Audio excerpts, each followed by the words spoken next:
Summary: AU, Naruto was banished from Konoha after the retrieval of Sasuke, as the council and daimyo make a unanimous decision and banish him.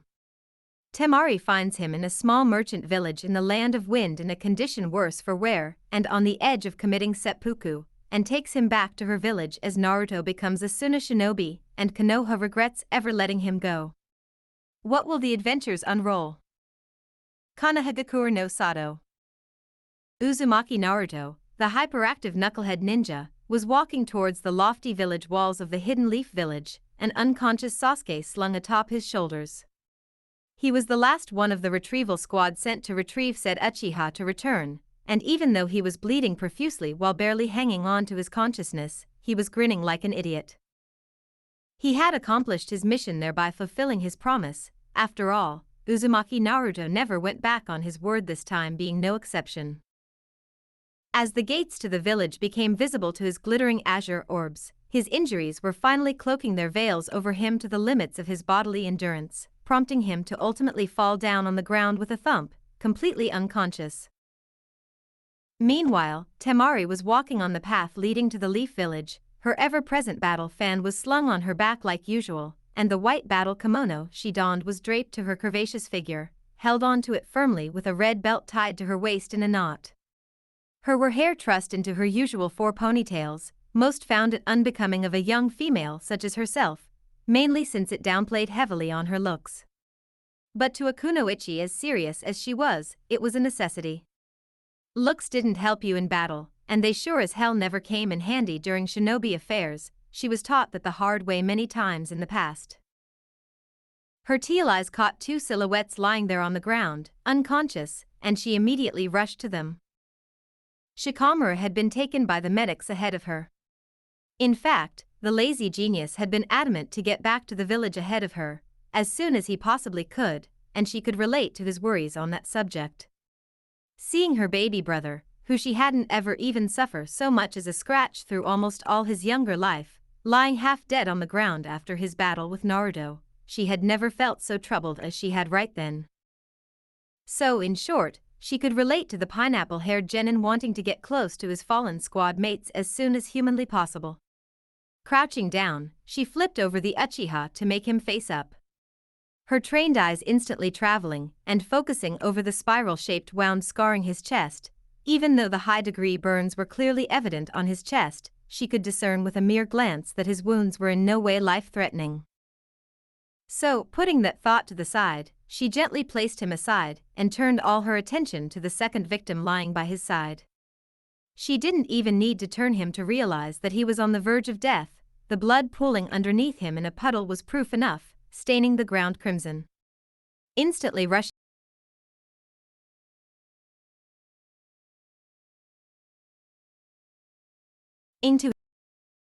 to his side, she flipped him over and tore off her kimono near her thighs right before pressing the bundled cloth over the gaping wound on his chest. She almost missed the shuffling footsteps coming nearer and nearer in her dazed state, but looking up to see the medic team now on site, relief washed over her entire being. Seeing them put Sasuke on a stretcher, she bristled. "Hey! Get over here, he needs immediate attention. His wounds are fatal," she shouted, quite frantically. Their eyes looked at her in mild surprise before traveling down to the boy on her lap.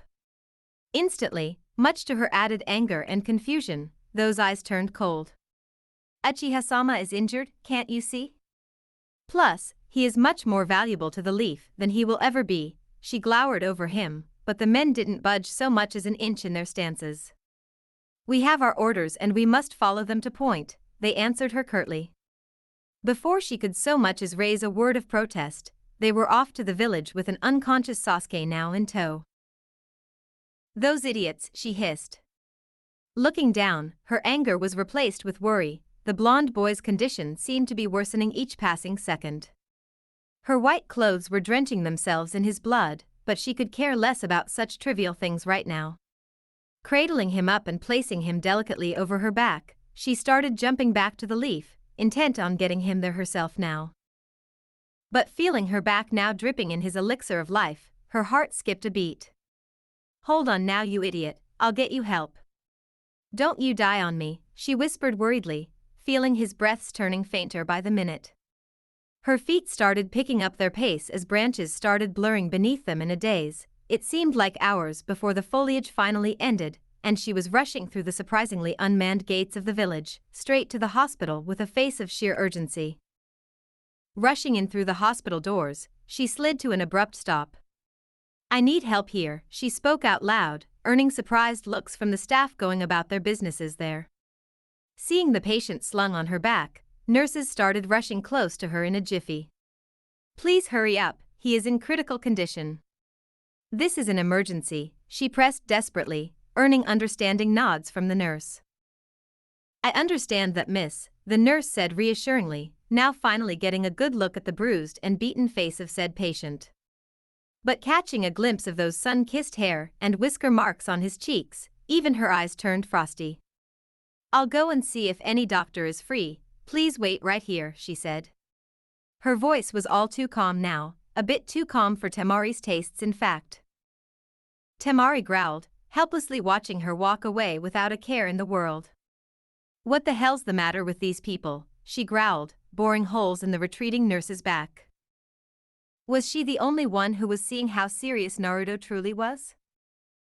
Tsunade, in a coincidental turn of events, walked out from the operation theater housing an injured Chuji, and just as her eyes landed on the blonde, the unconscious one, she dropped her clipboard with a gasp before and rushing closer to him. "What happened to him?" "Cammy." Pulling her hands back with sheer will from trying to embrace the boy she adored so much, she had to crush her motherly instincts and started rushing back to an empty room in hurry. "Never mind that, bring him in the room over here." Temari didn't need to be told twice, she followed Tsunade just as swiftly. "Shizune. Get over here, right now," shouted Tsunade. Shizune came stumbling in, and seeing her brother in all but blood on the bed, as if he was something the cat dragged in, her eyes widened in horror. "Naruto," she gasped. Tsunade slapped her cheek gently, snapping her apprentice out from the shock. "Assist me, don't fool around like this. We need to stabilize him, now." "Hi." Shizune agreed, pulling up her latex gloves, intent on stabilizing him as soon as she possibly could. Temari stood there oddly, having no idea what to do now. She saw Shizune and Tsunade shouting orders in the air moments before the room was frolicking with nurses, one of whom dragged her out and seated her in the waiting lounge, quite forcefully for her tastes. She sat there, waiting, covered head to toe in blood with no idea what she was supposed to do or even where she currently was. Too engrossed was she in worrying for the boy who had essentially saved her little brother in more ways than one, but now, here he was, almost on the verge of death. And all for what, that prideful Uchiha? Her teeth clicked together in annoyance. Ever since she had laid eyes on him, that prideful bastard had left a bitter taste in her mouth. But to outright abandon your village, the highest form of treason one could commit just to get some petty revenge, he had to have been ludicrous, or suicidal even, she just couldn't place her finger on which one it truly was. Temari, she had to wince and resist the urge to cover her ears, talk about being loud. "What happened to you? And why aren't you being treated for that matter?" This time she did cover her ears, the screech of the fabled banshee had finally succeeded in making her do so. "Please Sakura, for Cammy's sake, this is a hospital. Could you be any louder?" she asked in barbed annoyance. Sakura nodded sheepishly, clearly embarrassed at being told off on her antics so bluntly. "And this isn't my blood for you information, it's Naruto's. He was critically injured when I brought him in, and as far as I know, he's still being treated by Tsunade-sama herself." Sakura snorted, urging Temari to look up at her with an elevated eyebrow. "Serves him right." Temari narrowed her eyes at that, her tongue curling in distaste. "After I told him to bring back Sasuke-kun to me, he injured and almost killed him. You should have left him there for all I care." "How dare you even say that, you filth?" Temari hissed. He had a gaping hole where his heart was supposed to be, and even after all that he was still trying to bring back that bastard of an Uchiha back to the village. "You are his teammate, for fuck's sake, have some respect," she snarled lowly, like a lioness biting back her roar in mind of her surroundings. You don't know anything. Sakura snorted, huffing in disgust. My mom was right, after what he did to Sasuke-kun. I know he is the demon the rumors claim him to be. He could just go somewhere and die for all I care. She was cut off before she could spout off any more venom. Leave. Temari whispered, her voice frigid as an iceberg. Before I make you, and in the process put you in the same ward as your precious Uchiha-kun while I'm at allied villages be damned, she whispered, her tone ever the tempestuous one. Sakura shivered from the tone, knowing full well she was more than capable of carrying out said threat if need be. Plus, her own abilities were anything but confidence-inspiring. Fine.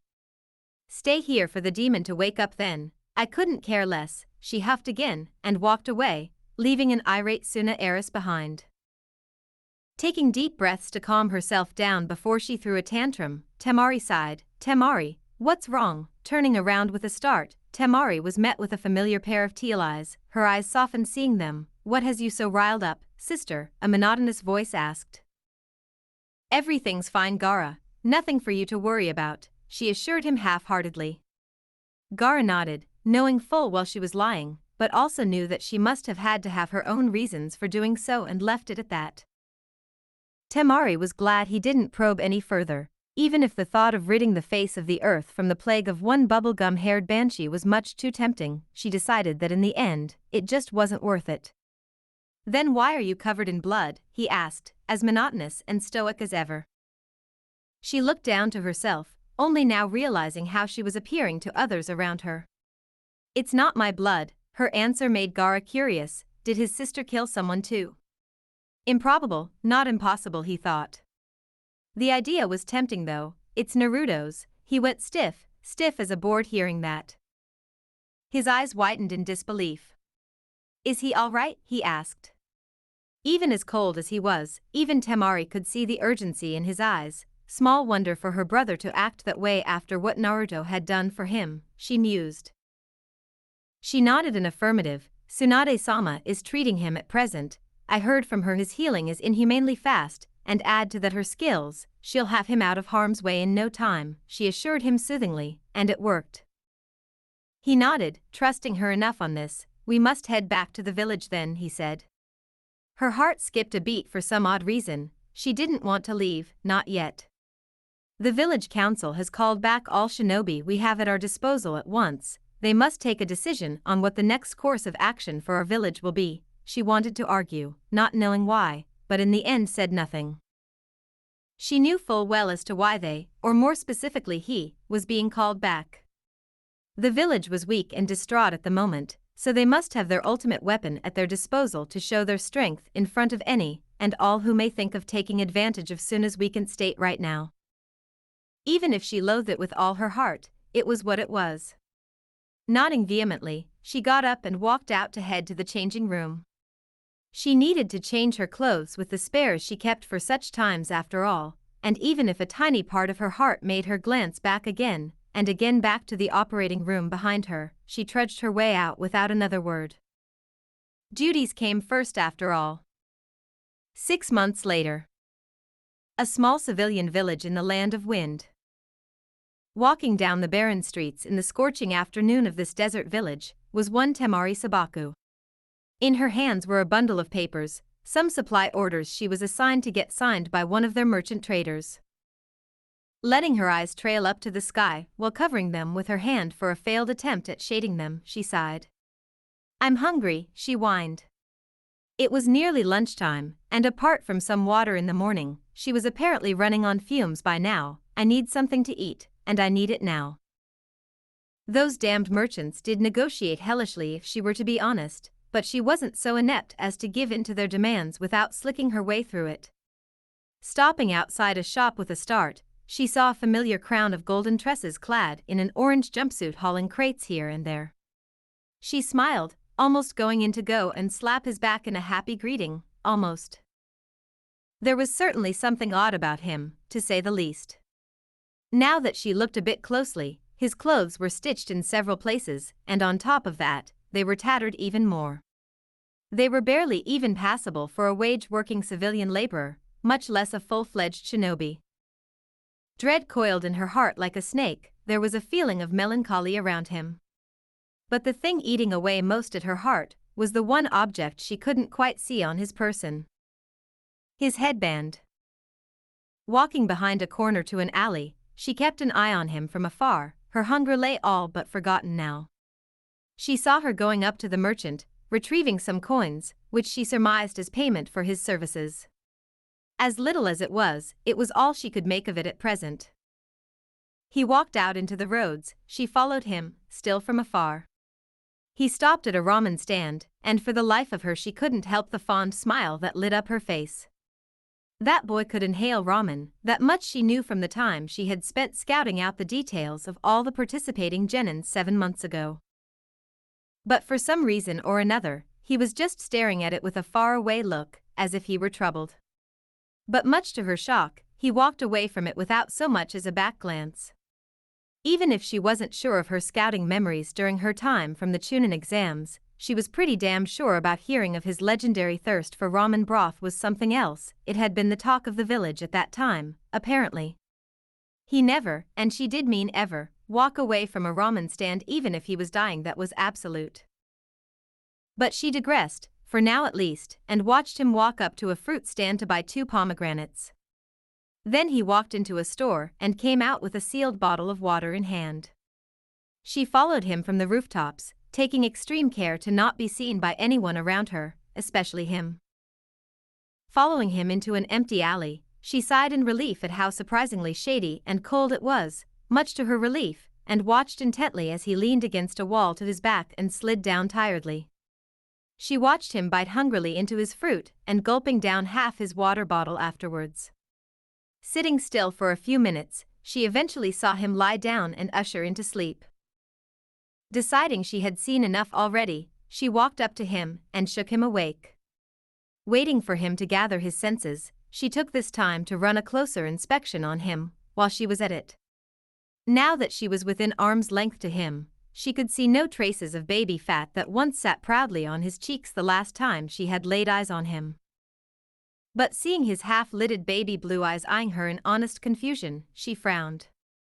"Who are you?" he muttered sleepily. She frowned even deeper and said nothing, letting him see her even closely. But even after a minute, much to her growing ire, he was eyeing her the same way. "I'm sorry, miss, can I help you?" he asked again. Her frown deepened into a full-blown scowl, more so from his lack of energy than his memory gap. The latter only hurt her a bit for some odd reason. She crossed her arms over her knees. "Naruto, it's me, Temari. Don't you remember me, even a little?" she asked. He looked at her oddly, as if she were funny. Tilting his head to the side, quite cutely in her honest opinion, he went to shake his head before realization dawned over him. "Ah," he gasped. "You're Gaara's, right?" he asked. She nodded, smiling. "It's been a long time." "That it has," she agreed. She was about to question him a bit more, when much to her embarrassment, her stomach grumbled loudly. In a snap, a pomegranate was in front of her face with its bearer extending his hand to her innocently. "Take it, you seem hungry," he said, in an unusually small voice, she noted. She blushed, taking it from him gratefully. "Thank you," she whispered, biting into it without another thought. She went past the fruit in what seemed like seconds to her. Naruto handed her his half-filled bottle, which she accepted with a grateful nod. "So Naruto?" she asked. He perked up. "What are you doing here all alone? Out on a mission, or something?" she asked. He looked down, suddenly finding his lap much too interesting, and shook his head. "I'm not a shinobi anymore, Temari. I was banished from the village 6 months ago," he whispered, his voice downtrodden. It felt as if someone had dropped a house on her heart. She couldn't believe her ears. What?" she asked incredulously, almost believing he was joking, "right?" He hadn't noticed her question, it seemed, and went on, undeterred. "They banished me from the village 6 months ago after the retrieval mission we did to bring back Sasuke. I guess you didn't hear about it, huh?" he asked. She shook her head in denial. "I'm barred from entering the Land of Fire, or any of its allied countries including Wave and Spring. or will face immediate execution for breaking said laws, he whispered, as if he were daydreaming. To say Temari was shocked was an understatement. Then what are you doing out here, Naruto? She asked. Why not join some other village or something? He chuckled a hollow laugh, devoid of all humor. It made hair rise on her neck for some odd reason. IWA, and all their allied villages are still resentful of Konoha, they would rather see me dead than take me in, he replied, and she could see sense in that assessment. Humo, if they somehow found out about me being a Jinchuriki, would rather extract the Kyuubi into one of their own loyal shinobi, killing me in the process to increase their own strengths. Kiri is still in a civil war, so they too want some Jinchuriki of their own for their own reasons. And the smaller villages won't even look at me straight. It causes unrest among major villages if some minor village hosts the most powerful of the 9. A small streak of water lined her eyelashes. Then how have you been getting by, Naruto? What are you doing here? She asked. He smiled and looked down at his lap, unknowingly causing his hair to foreshadow his eyes. By going to ask help from minor villages, I caused word to spread around that a Jinchuriki is roaming free and up for the taking. The Akatsuki was already after me, so I came here one day and went into hiding. I don't use any chakra or techniques here to risk getting sniffed out. The merchants here give me some work every now and then. They are not permanent, just some odd jobs here and there. No one wants a boy with a shady background like me around them for any longer than what is absolutely necessary, I guess. I make 50 or even 100 Rio 2 or 3 times a week. It isn't much, but I make do by cutting some meals here and there. Us ninjas are trained to survive anyways, and I've been surviving since I was born, so it's fine, he smiled, small drops now streaking down his nose onto his lap. Her own eyes watered, she was barely holding back a choke of her own. Then why did you give me your fruit and water? She whispered, still not understanding anything at all even if she could make complete sense out of it. He smiled at her, flicking his head sideways to cause glistering drops flick aside from his eyes. I know what being hungry feels like, plus, you're a friend. No one deserves to starve for any reason, no matter who it is. That was all he could say before her slender arms were encircled tightly around his neck. She hugged him. To think he had offered her his food without a second thought when he never had enough for himself, just how? Naruto stiffened for a moment. He hadn't been hugged like this for years now. Ever since the third Hokage had stopped seeing him as a child, only Tsunade had ever gone and hugged him. But his own will wavered. He hugged her back shakily. Let it out. Her small whisper was all it took to make him shrink in on himself and hide himself in her arms. Finally the great dam holding back his heart broke. He hadn't cried when his friends and own teachers had reprimanded him for raising a lethal hand against Sasuke, the same person he was supposed to retrieve back safely. He hadn't cried when Sakura, the girl his heart always skipped a beat for, had told him to his face that it was good that the village was finally ridding itself of the demon that had plagued them for more than a decade now, and he just might even do the world a favor and die. But today it was different. The affection behind the hug had made his will waver. It wasn't grandfatherly like Hiruzen used to give him, it wasn't motherly like Tsunade used to glomp him, it was different. And he loved it. It had shattered his iron-strong barriers like glass. He trembled at his own weaknesses now being up for the world to see, or his hopelessness now emitting out of him in spades. He did not know. He hated to do it, but he wanted to let it out. It had been so long, so long. Temari held his trembling form for what seemed like hours before he finally fell unconscious. From trembling, crying, hunger or tiredness, she did not know.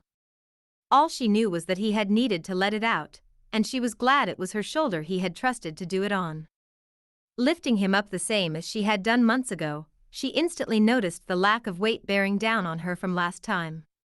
He was feather light, even lighter than her. She checked into a local inn, placed him on a bed and ordered some ramen from the attendant on his way out.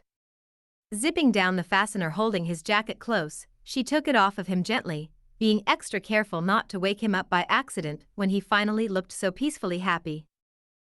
His body showed heavy signs of malnutrition, bone lines were evident everywhere on his torso, but the muscles on his arms were still ripped, much to her surprise. Was it from regular odd jobs without chakra enhancements, or plain old buff from demonic chakra coursing in his veins to help him survive his ordeals? She did not know, neither did she want to.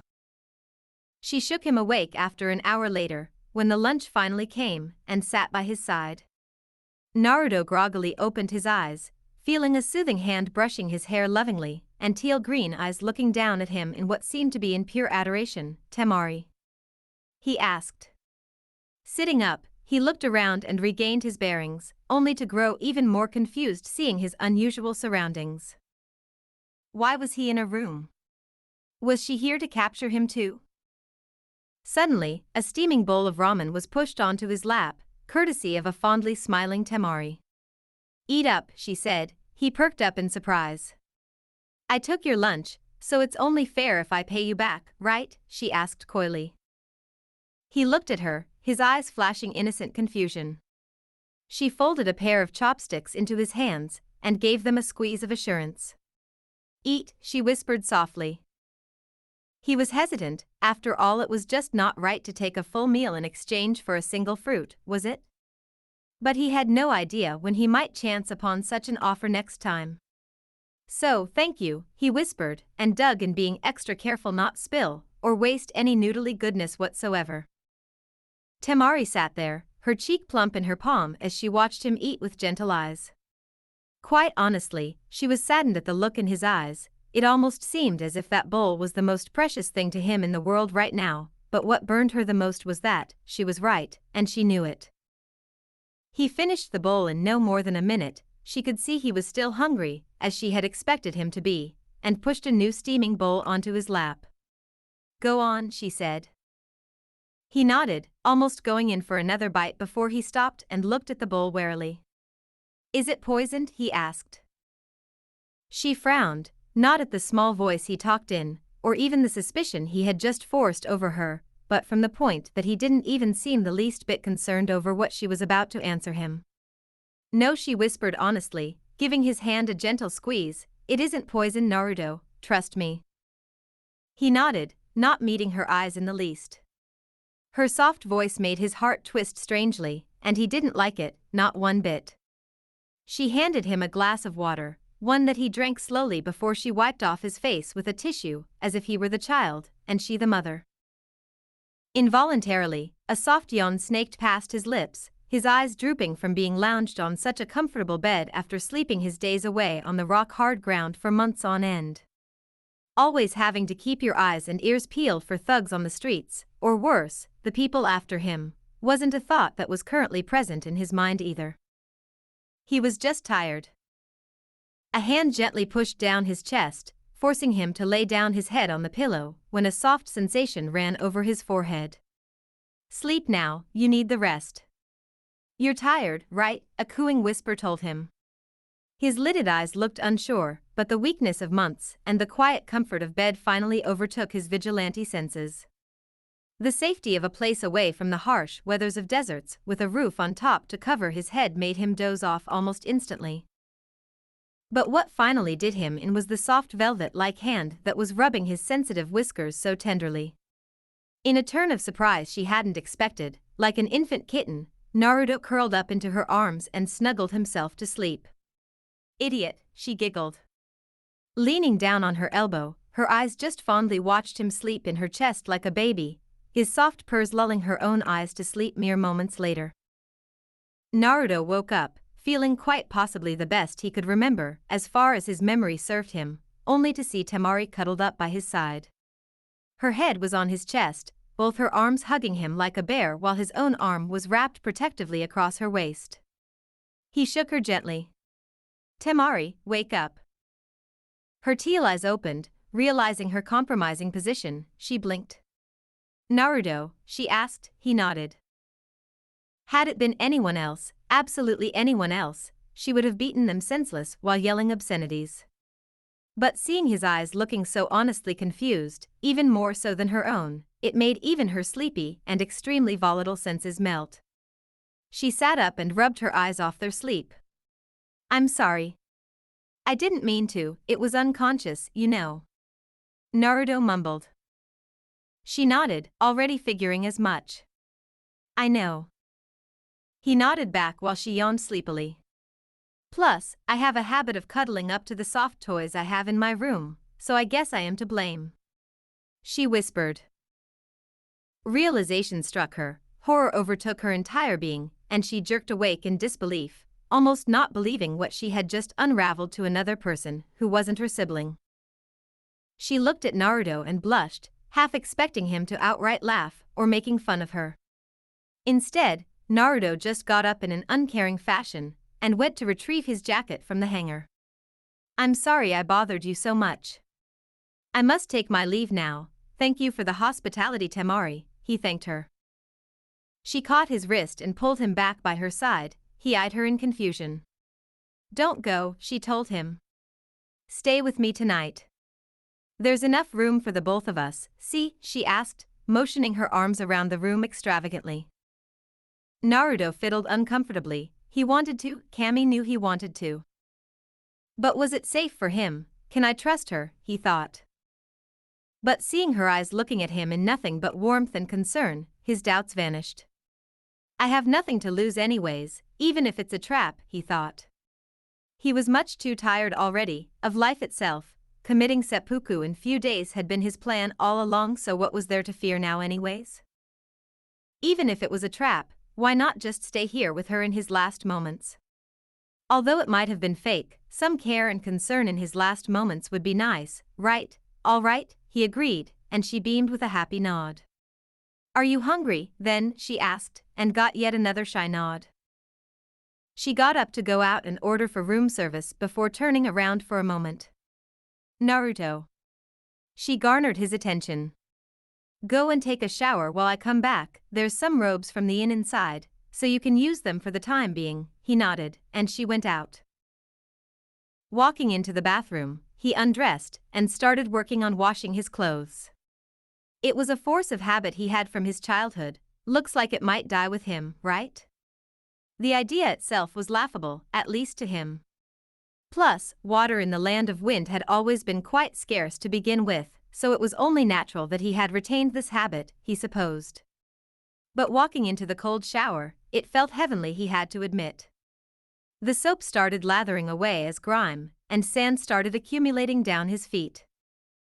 His hair, still normal length since he sliced them regularly with a kunai, more so to resist the scorching heat in the desert than keep them kempt, his skin shone once more like it had for years in the past. Walking out, he was greeted with a fondly smiling Temari. He looks so much better now. She mused inwardly.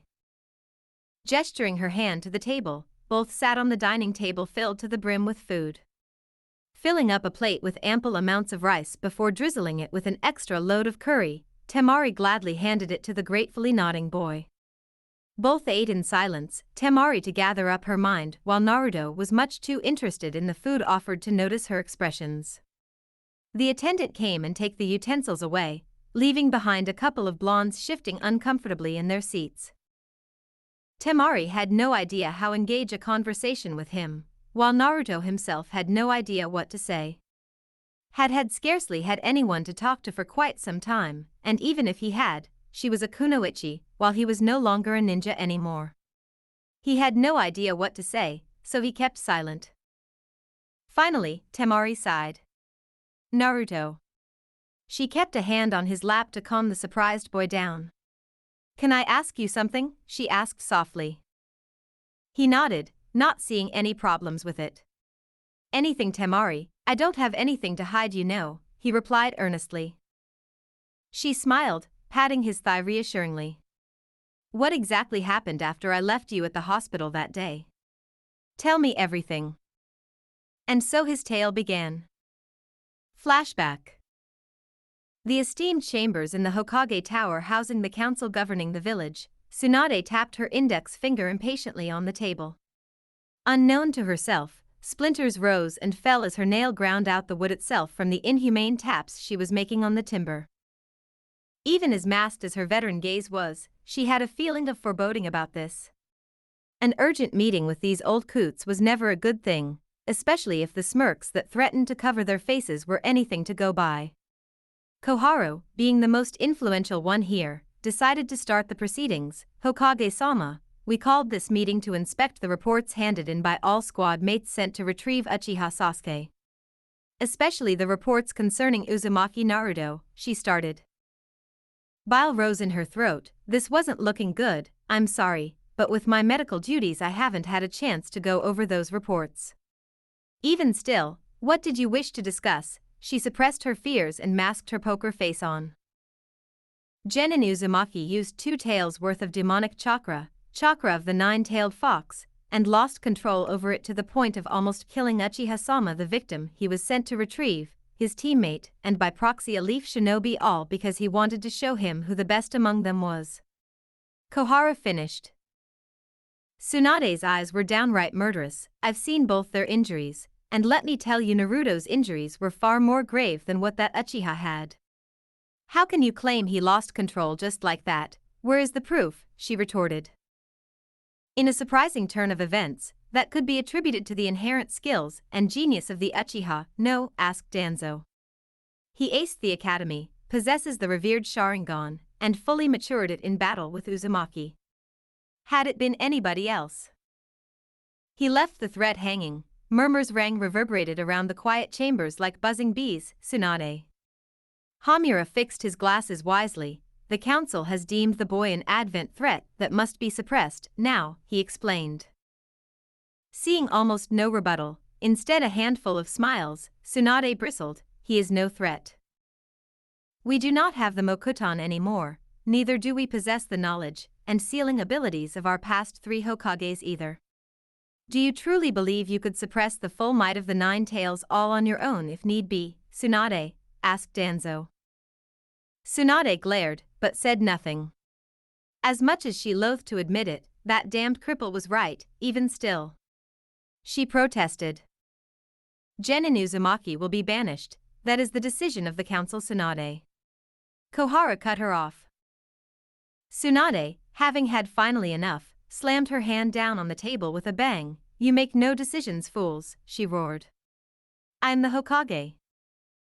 Her declaration had absolutely no effect on them. Instead they seemed amused. That may be so, but this. Hamura threw a scroll on the table, unfurling it in front of her. The official seal of the daimyo made Tsunade's eyes go wide. Makes your say on the matter useless, he finished victoriously. Tsunade, barely restraining herself from lashing out and snapping some necks, glared at them. Especially Danzo. You too, Danzo? She asked, her voice incredulous and disbelieving. No one knows more than you how much we need him, she pleaded. The man shifted uncomfortably. She thought she had struck a chord. Be that as it may, a weapon ticking to blow up in our faces is worse than having no weapon at all. We haven't used that resource any time in the past. History serves us well, he finished stoically. The council and the daimyo himself has deemed Uzumaki a threat to the village. The decision is unanimous. There is nothing you can do. Do not let personal feelings take over, Tsunade. This was precisely why the Nidaime laid down such laws. As much as loved the deceased man, she cursed her granduncle inwardly. The seal is weakening. We will extinguish the threat before it ever comes to be. You have till dawn to let him know, or we will do it for you. That is all we can give you, Tsunade. The council may be dismissed. All elders, shinobi council members and civilian leaders got up to leave. Tsunade's eyes watered. She gripped the parchment in her hands in an iron grip. She felt so helpless that she hated herself for it. Remember this day well, she whispered. Each one of them stopped for a moment before walking away, leaving a sobbing Tsunade behind them. Konoha Hospital. Like shining fingers, sun rays peered through the open windows and lit awake the dank white walls with their luster. The gentle click of the door and slight shuffling of footsteps breathed a new life in the silent space. Groggily blinking his eyes open, Naruto yawned. Though laying first glance at his visitor, he grinned. Hey Sokka dash. Slap. Craning his neck around, eyes wide in disbelief. What was that for? He asked. Tilting his head aside, he couldn't quite comprehend the furious expression over his crush's face, or why it was there in the first place. "I brought Sasuke back like I promised, didn't I?" he asked again. "Why did you slap me?" "Brought him back, you say," she hissed. He flinched back on instinct, almost raising his arm up in self-defense. He sat on guard. "I asked you to bring him back to me, not kill him in the process, you idiot," she snarled. He sat there, stunned. Naruto himself knew Sasuke couldn't be dead. He had made sure not to land any fatal blows no matter what it cost him in the end, but did she not see the condition he was in when he came back? Or right now, for that matter. My mother and the rest of the village were right. Blinking in confusion, the stumped boy couldn't even make sense out of this conversation right now. "You really are a demon." His wounds didn't hurt him as much as her screech, her words in particular, had hurt him. It was one thing to hear it from strangers he didn't know, but to hear it from the girl he adored. "Don't worry anymore, my mother is on the council. You be damned sure that she'd make sure to have you levied the highest punishment possible, banishment at the very least. How dare you hurt my Sasuke-kun, you damn demon filth." His eyes were clouded by the time her screeches halted. He couldn't even see her leave the room other than the audible click his door made. He hadn't expected that, and after hearing that venom from her mouth, he honestly felt betrayed. The same thing happened all over again with Ino. She too came to threaten him all the same by naming her father's influential position. He was well aware of himself. Shikamaru too had come to reprimand him on almost causing their rescued heir to die, thereby making all their life-endangering attempts almost negated. Kakashi had came in to wisely teach him how he should have tried to talk it out with his friends, but more so how ashamed he was that he had openly made the first direct contact on his teammate with a technique as dangerous as the Rasengan. But the cherry on top had been Jiraiya, going so far as to absolving his Toad contract, and by effect his apprenticeship for shaming him by raising a killing attack on his comrade, with a technique taught to him by the sage himself. Sasuke had certainly gone through great lengths at concocting this makeshift story, he had concluded, but the delusions his so-called friends had accepted without a grain of salt were the ones that truly baffled him to no ends. Next morning. Hokage office. A warm cup of sake lay filled on her table, but for the life of her, Senju Tsunade had not the courage to muster up and gulp it down her throat. She had called for her ANBU to retrieve Naruto, and guilt and regret were already gnawing away at her heart like lead stakes. A puff of smoke later, standing there with all the conjured-up confusion of the word was one orange jumpsuit-clad, blonde-haired genin. "Oba-chan," he whispered, utterly confused.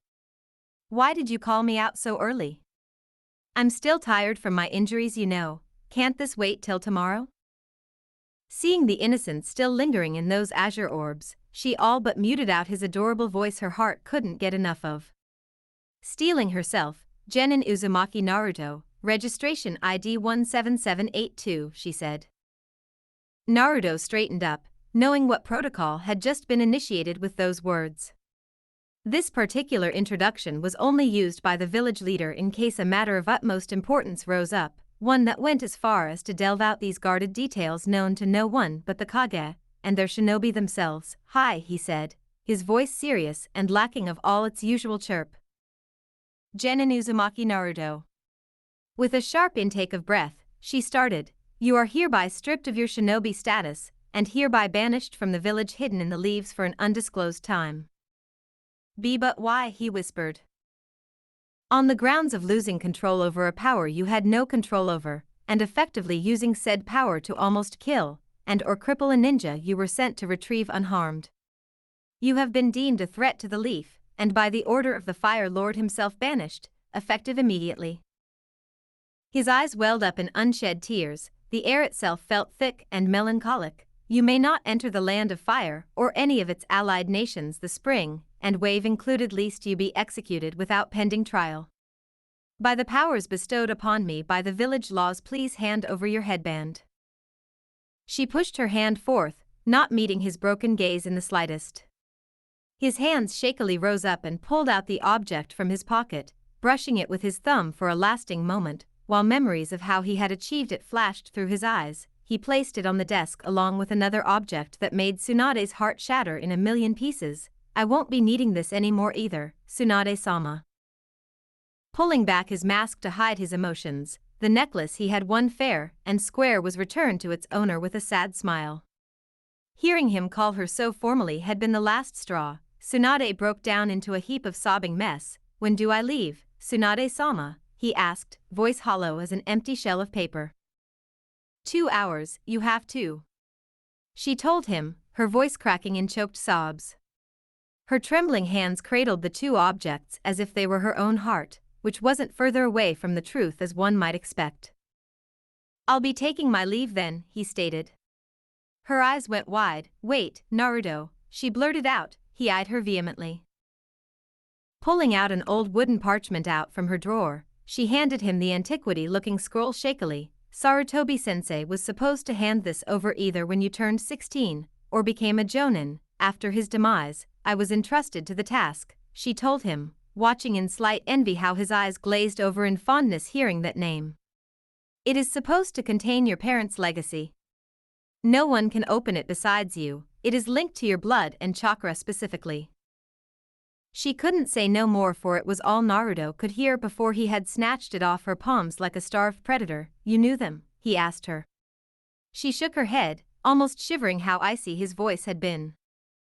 No one but Sarutobi-sensei knew of them. He took that information to the grave. That scroll is the last piece we have of their legacy, she admitted. He nodded, clutching the scroll as if it might slip out any which moment now. Clouded hazelnut orbs watched him walk out in pure anguish, all lost to herself, and the portraits hanging staring down on her from the wall. His feet took him home, eyes as lifeless as the Reaper. Naruto stared at the walls of his apartment with nothing but emptiness. Die demon. For the Yondaime/Uchiha. In the end though, he smiled, I guess it was for the better. His words lacked any conviction, or even life in general. Before even stepping in, he knew what to expect when the door to his home was unlocked. It was already broken in. Anything of value was stolen, not that there was much of it in the first place, while the rest was demolished in some way or the other. He worked his way around the trashed room, swiping off the trash from the floor to lift up a tatami mat, one he had burrowed in thoroughly for these kinds of emergencies in particular, and retrieved out a couple pairs of clothes and supplies. Leaving the house, not before glancing longingly at the Hokage monument clear in view from his balcony, he made his to the gates only to stop dead seeing the last person on earth he wanted to see right now. Uchiha Sasuke. Dobe, he greeted in distaste. Naruto didn't say anything. He breezed past him wordlessly, as if he were a mere obstacle in his path. Something Sasuke did not take lightly. Now do you see what you get for trying to deny an Uchiha loser, he snarled. Naruto stopped for a moment too long, inching to retort, but in the end, he walked away without a word. There really was no weight to his words now, was there? You are lucky to be left alive after what you did to your best friend, demon. Maybe the gods above may have seen your diabolical actions, and may even enact their judgment on you, a voice he had once adored, screeched from behind him. Even as rigid as Naruto willed his heart to be, that one stung. With each step he took away from the village, a piece of his dreams and life died in blissful harmony. End of flashback. And that was when I started my lone journey out in the world before eventually settling here at last. The way you see me earlier is probably what I've lived like since the time I first came here, he told her. She had no words, her eyes looked at him with such love and affection that it made him feel a bit queasy. It was so confusing. If you have any plans to use or even kill me, then you may as well tell me. I promise I won't resist. This snapped her out of her daze. What? She asked incredulously. He smiled softly, closing his eyes in a vain attempt to hide their mistiness. Just let me have a few days of rest, if you can, then I'll come peacefully wherever you want me to. As I said, I won't resist. I was already planning on killing myself in a few days regardless, so if I can be of some use to you maybe it will have some meaning. Naruto could say no more, his voice cracked and choked. Temari sat frozen in her spot, unable to conjure up a single coherent thought. Disgusted was she with herself that she even had anything to do with that spit hell had spat down on earth, one those bastards called a hidden village, but it was solidified even more so for her that she was even considering on the offer one of those worms had made to ask her out on a date. That damned lazy ass was one of them too, no matter who or how he may be, and that twisted her mind in ways she absolutely did not desire. But nothing vengeful could make her tear her eyes away from those endless pools of anguish she was presently staring into. Those azure orbs looked so broken and lost. They lacked any of their usual shine or luster, and it all demented her to think that he really did have nothing to live for. She opened her arms a little, motioning for him to come to her. He hesitated, but saw nothing other than warmth and understanding in those teal eyes of hers. On instincts he fell forward, willing himself in her arms for anything she may want. It frightened Temari to her core since she knew this boy never lied, a fact that was laughable for a shinobi even though it made him all the more special in her eyes, so he was only telling the truth about ending his own life. Tears streamed down her cheeks, she sniffled and buried his head in her chest tightly. Her chin resting on his head, she held his shivering form with a sad smile. She really was glad he was letting down all his barriers for her. I won't ever dream of hurting you, Naruto, she softly consoled him, it only served his wails to get louder and louder. She tried to kiss his head. Okay, trust me when I say this, I'll make it all better. Do you trust me, Naruto?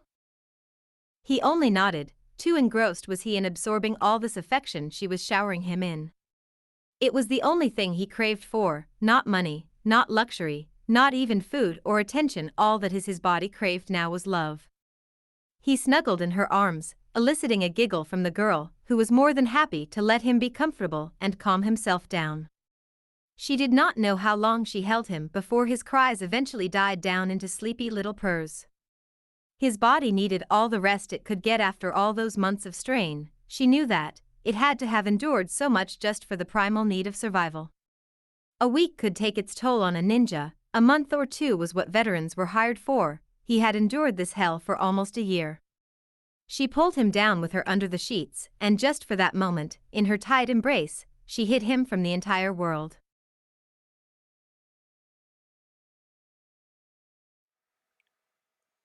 Okay, so that was part one of What If Naruto Was Abandoned from the Leaf and Brought to the Sand. That was chapter one. There's 21 chapters. I do not own this series. As I said in the beginning, it's owned by NXSE. And this is my first What If, and I will see you guys in the next chapter.